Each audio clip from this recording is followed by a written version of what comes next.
Voilà, je prends ma vie en main grâce à l'hypnose. Nous sommes avec Kayoko Okumara, solothérapeute. Merci beaucoup d'être avec nous, Kayoko. Et donc on a entamé cette première partie sur la solothérapie, sur les sons. Et tu nous as parlé de l'origine, à quoi ça sert les sons, pourquoi est-ce qu'on doit se mettre en harmonie avec les sons. Et puis, c'est intéressant peut-être de voir un peu à l'origine comment est-ce qu'on produit des sons. Il y a des notes, comment est-ce qu'on produit ces sons-là, à quoi servent ces notes? Alors les notes que nous connaissons, qui se trouvent dans la gamme tempérée, mais dans d'autres modes également, que tout le monde connaît, donc c'est les fameuses notes do, ré, mi, fa, sol, la, si, et puis on reprend le do. Donc en fait, ça vient d'où? Alors ça remonte à un certain nombre d'années. Il faut aller jusqu'à 590 après Jésus-Christ, où c'est un monsieur qui s'appelle Grégoire le Grand, qui découvre à Constantinople le fabuleux potentiel que la musique peut avoir dans le monde oriental. Pardon. Vraiment, la musique a une place considérable dans ce monde oriental-là. Donc il importe cette connaissance-là et décide d'appeler chacune des notes par une lettre alphabétique, donc sur la base de la gamme de La. Donc il note A, B, C, D, E, F, G. Donc le La, ça correspond à un A, etc. Et on descend.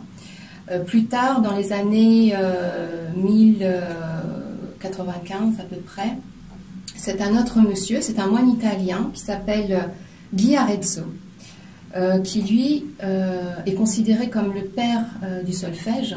Donc toute notre connaissance musicale remonte à cette époque-là. Et donc lui a tiré une autre symbolique des notes que nous avons aujourd'hui sous la forme de do, ré, mi, fa, sol, la, si. Alors d'où ça vient? Alors, je vais vous le dire, parce que je ne vais pas l'inventer. C'est tiré de l'hymne à Saint Jean-Baptiste, qui a été rédigé 2 siècles auparavant par Paul Diacre, qui est un poète carolingien. Alors le do, alors je vous lis le texte, hein, c'est un petit poème, et vous découvrirez vous-même chacune des notes. Ut queant laxis, re sonare fibris, mi ragestorum, fa militurum, sol vepolutis, la bireatum, sancte Ioannes. Donc ça veut dire quoi? Donc vous avez bien repéré les ut, ré, mi, fa, sol, la, si. Ce poème dit la chose suivante, et ça c'est une version que l'on n'a pas souvent, et voici ce qu'il dit.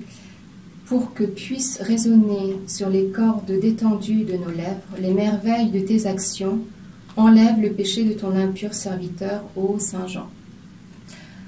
Donc, quand on part sur ces bases-là, et que l'on chantonne une mélodie avec ces notes-là, il y a une résonance qui est bien plus que des simples notes, et qui se trouve en rapport avec quelque chose de bien plus grand, bien plus supérieur. Oui, mais les notes, elles existaient bien avant ça. Ah oui, mais elles n'étaient pas identifiées de telle sorte. D'accord. Bon, ça, c'est, disons, son identification dans sa culture. Il y a d'autres cultures qui ont identifié, que ce soit les orientaux, les asiatiques. Oui, complètement. Donc, il y a d'autres identifications des notes. Oui, simplement, cette identification-là est universelle. Elle est connue. Elle est connue. Donc, soit la version alphabétique, ABCD, EFG, ou alors les do, ré, mi, fa, sol, la, si. Ouais. En ce sens-là, l'origine vient de là. Okay. Donc, bien sûr, pourquoi faire référence à Jean-Baptiste? Parce que lui, c'était le précurseur du Christ dans la tradition judéo-chrétienne, tout simplement, et que son message était de rectifier la personnalité pour atteindre l'harmonie en relation avec le cosmos, finalement. Et donc, chaque note a été considérée comme un outil d'harmonie accordé à un plan de l'univers spécifique.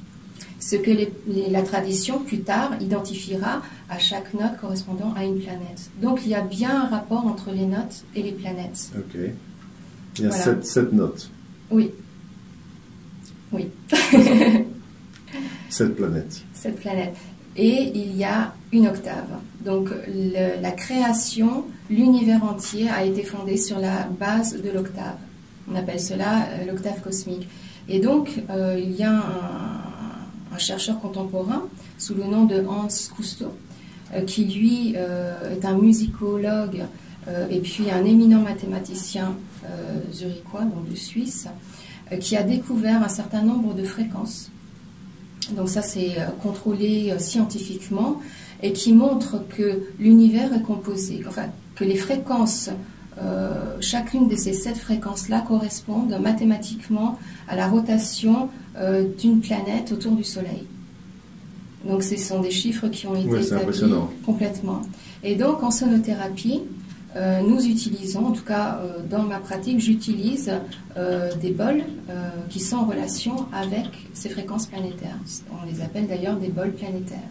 Et comment on connaît la fréquence planétaire? Ce sont des outils mathématiques qui maintenant nous permettent de savoir qu'un bol est effectivement thérapeutique ou non. D'accord. Et donc, parce que tous les bols ne sont pas utilisables en thérapie, bien évidemment. C'est ça. Et ils doivent générer cette fréquence-là. Oui, oui, oui. Ils sont identifiés comme tels d'ailleurs. C'est ça. Voilà. Ils sont fabriqués comme ça. Oui, oui, oui. Alors, ils ont été fabriqués parce qu'il y a des bols qui sont très, très anciens, oui, mais dont on n'avait pas les mesures, les instruments pour mesurer. Oui. Les bols existent. Les premiers bols, par exemple, au Japon, on en a trouvé qui datent de l'ère du bronze. Ouais, c'est de l'époque de bronze. Donc, ça remonte à 2000, 3000 ans avant Jésus-Christ.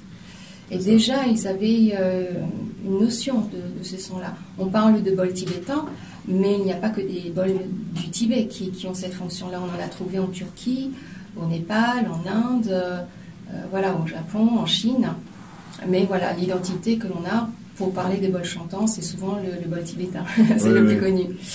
Mais l'engouement par rapport à faire résonner ces bols-là fait que sur le marché, il est de plus en plus difficile de trouver des bols thérapeutiques.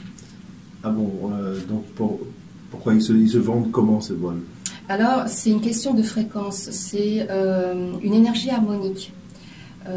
Tous les bols ne sont pas calibrés pour pouvoir être thérapeutiques. C'est-à-dire qu'ils vont émettre un son, certes, mais l'important, c'est d'avoir un rapport de proportion sur la base du nombre d'or. C'est ça qui crée la résonance harmonique. Ok. Et alors, est-ce que tu peux expliquer alors le nombre d'or, ce que c'est? Alors, le but, je pense, pour les auditeurs ne va pas être de rentrer dans la technique. Non, je pense que c'est vraiment un sujet à part entière. Mais si vous voulez, c'est un nombre qui se trouve partout dans la création. C'est-à-dire qu'il n'y a pas que dans le son. Ce sont une loi de proportion que l'on retrouve lorsqu'on regarde la nature, les végétaux, lorsque vous regardez un tournesol, lorsque vous regardez l'œil d'une libellule. On voit bien que tout est structuré, même le corps humain, dans toutes ses proportions et proportionnées. Les fractions sont proportionnelles. On appelle ça la fréquence de Fibonacci pour certains. Voilà.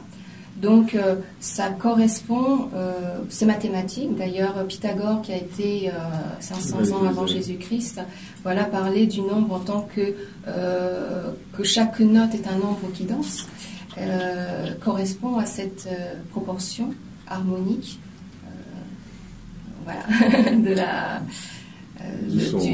du créé, de tout ce qui est créé. Et donc ces bols, tu les utilises en frappant dessus, comment est-ce que tu produis le son? Alors, en sonothérapie, nous utilisons plusieurs instruments, dont effectivement les bols tibétains, les bols chantants. Alors, on les utilise soit en frottant une maillotche autour du bol pour créer une résonance continue, ou alors on peut simplement y donner un à-coup, mais très doucement bien sûr, pour créer une vibration. Le son émis à ce moment-là, il faut vraiment l'entendre. On ne frappe pas comme on frapperait sans conscience. C'est vraiment, tout est fait en conscience. Donc la maillotche représente quelque part le principe masculin, le bol en lui-même constituant le principe féminin. Donc le son est né de la rencontre de ces deux principes-là.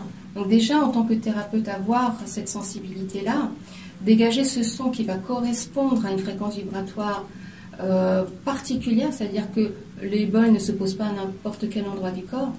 Il faut vraiment une science, une méthode, un savoir-faire. Et d'où vient ce savoir-faire? Ce savoir-faire vient d'écoles qui forment les. Non, je comprends bien, mais d'où vient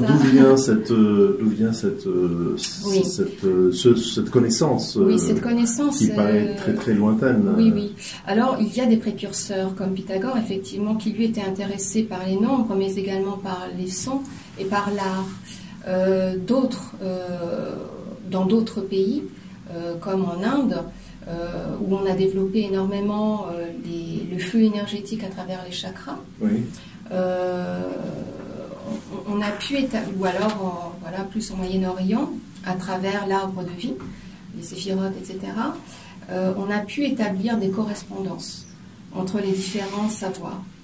Et c'est ces différents savoirs qui, mis ensemble, parce que finalement les gens, ces courants parlent de choses différentes, mais finalement ils parlent de la même chose, de la même source, de la même organisation de l'univers. C'est l'harmonie en fait, c'est mettre en harmonie oui, soi-même, le corps, ses connaissances, sa conscience et l'univers aussi.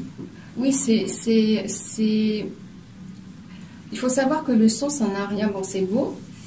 Il y a des sons qui sont beaux, mais ça n'est pas que artistique. Derrière cette beauté, il y a tout un savoir, une science, mais une science dans le sens de la connaissance parfaite et précise des données, souvent mathématiques.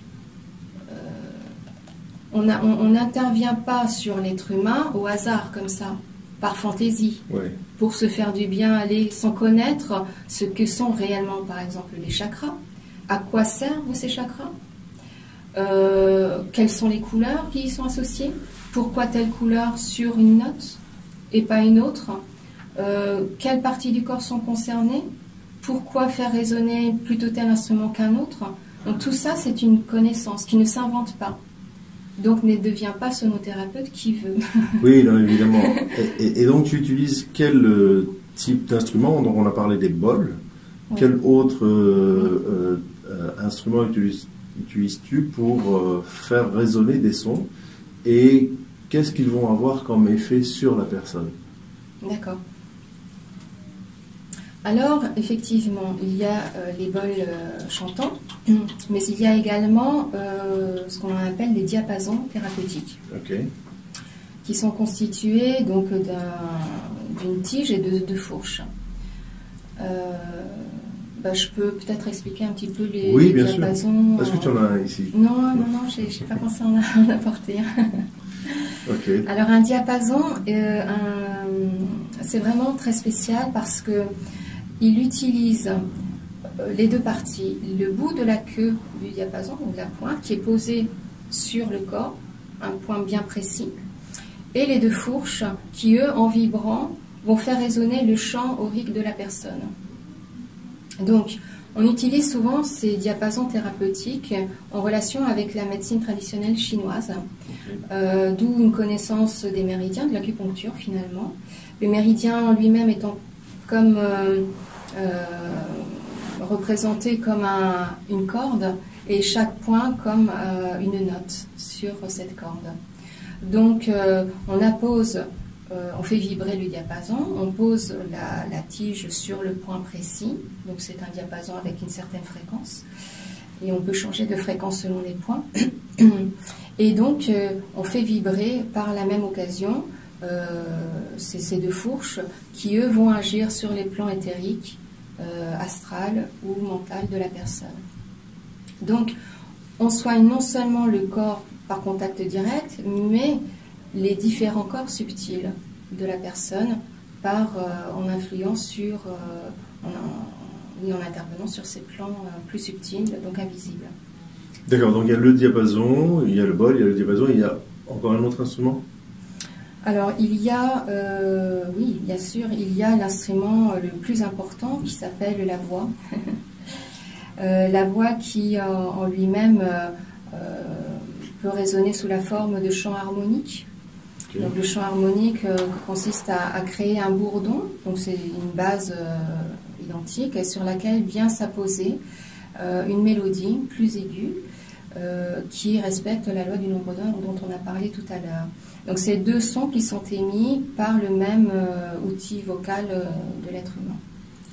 Ok, très bien. Et lorsque tu pratiques donc cette thérapie sur quelqu'un, toi-même tu rentres en vibration avec la personne finalement. Oui, oui. Et tu peux ressentir ses énergies à elle. Oui, oui, oui. Et faire un diagnostic à ce moment-là. Complètement. Donc voilà, pour les personnes à pour lesquelles ça intéresserait d'en savoir un petit peu plus sur les instruments, bien évidemment, il y a d'autres types d'instruments, je ferme juste la parenthèse, il y a d'autres instruments, tels que des carillons, tels que des instruments intuitifs, tels que des instruments qui font appel aux éléments naturels, donc les 4 éléments, l'air, l'eau, le feu et le vent. Et la terre, voilà. Voilà. Mais effectivement, la question c'était... Alors, la question c'était, et on va prendre une petite pause musicale maintenant, et on va reprendre cette question juste après, c'est lorsque tu émets ces sons via ces instruments, tu reçois en retour des vibrations de la personne qui te permettent alors à toi d'établir un diagnostic sur cette personne. Oui, donc là on va rentrer sur l'application même de la séance, comment se déroule une séance. Exactement. Alors on va en parler juste après la petite pause. D'accord, merci beaucoup.